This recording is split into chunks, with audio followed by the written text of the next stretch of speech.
To all of those Duterte supporters, don't listen to Sangkay Janjan. That imbecile to, the pathetic Marcos loyalist. Putang ina mo, Sangkay Janjan. You know you're the one who bully Banat Bay. Take a look, guys. You know Sangkay Janjan. If you challenge Rowena Guanzon, I don't know what you're doing. You know, Sangkay Janjan, I will shoot you a pellet gun into your eye. You son of a bitch, Sangkay Janjan. Together with the pathetic teacher Evelyn Kaha, both of you are son of a bitches. You know, Sangkay, ha? I know I was very angry at you for what you posting at. You know, Sangkay Janjan, I'll feed you to the crocodiles with Martin Romualdez. You and Martin Romualdez should be in the crocodile farm. You know, Sangkay Janjan, whenever I say, you founded the CDIFI by Marcoses. You know, Sangkay Janjan, I will challenge you in my YouTube blog. It's not a fight. It's not about fighting. I will make my own blog. Oh. You know, Sangkay, what the hell is wrong with you, Sangkay Janjan? Oh. Even Mrs. Annie Gill, you bully her? What the hell is wrong with you, Sangkay Janjan? I know I am very stressed, I'm very angry, disappointed. You know, Sangkay Janjan, fuck you, Sangkay. I will shoot you a pellet gun. You son of a bitch, Sangkay Janjan. You know, Sangkay Janjan, ha? I know I see this in evidence.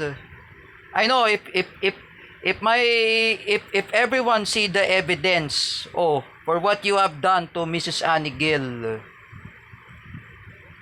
lagot ka, Sangkay Janjan. And look at this in this video, look at this in his blog.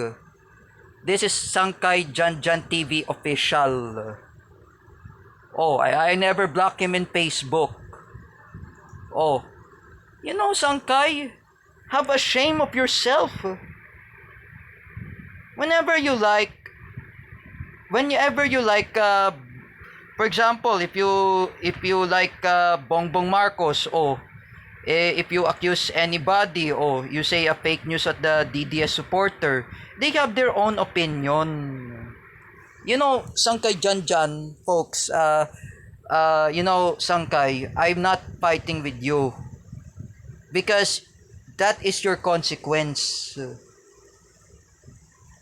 You know, Sangkay Janjan, you and Paulo Cruzada are very worse, especially Jordan Bunagan, Gina Asedio, Jeffrey Asedio, Teacher Evelyn Caja, Teacher May Tiburcio, Ate Mel Canete, Ate Dina Guillermo. Is it right to bully anyone, Sangkay Janjan? You know, Sangkay, ha? I know I'm very angry. I know I'm very stressed. What if you bash Kuya Bear if he's an anti-Marcos? Oh. Kuya Bear is an anti-Marcos. Oh, if you're a Marcos loyalist, Sangkay Janjan, that's your own opinion. Us, as we are anti-Marcos, we have our own opinion. You know, Sangkay Janjan, bugbugin kita. Like I said, lilitsyon kita. That's what I said. Or what is that word from Bogart the Explorer? Oh, punyeta ka, Sangkay Janjan. You know, Sangkay, this is all your fault for what you have done with Mrs. Annie Gill. Mrs. Annie Gill is a non-partisan. Sangkay Janjan, have a shame to the mother of David Gill. The mother of David Gill was formerly working there in Congress, but she works there in she's retired already. Oh, She is a housewife. Oh, she's not working anywhere. Oh, eyo, sang kay Jan Jan. What is your job? What is your employee? Oh, you are pathetic. You are a bully. Sangkay, I was told by Ate Hana and Jerick Silva, oh, Sangkay Jan Jan, I know this is your fault. Do not bash anyone who were non-partisan.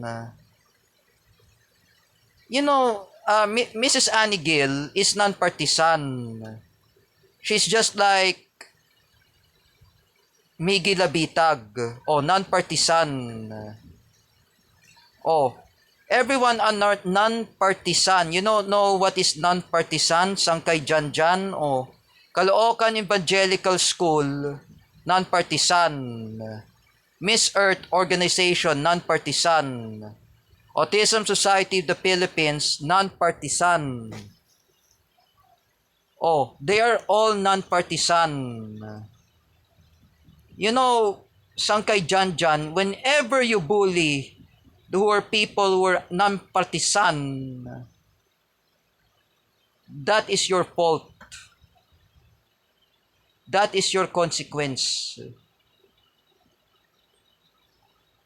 Even I'm just saying, all it matters, you are a blogger.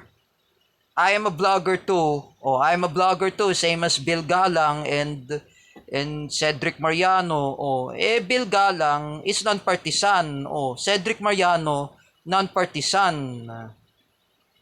Oh, me, when I accuse you, Sangkay Janjan, this is not right thing to accuse anybody. Oh, what will be happen to your parents, Sangkay Janjan, if they died? Who will feed you up? Oh, who will feed you up, Sangkay Janjan? The blogger. Oh, I thought you're the guy I saw you in 2023 when I was there in SM.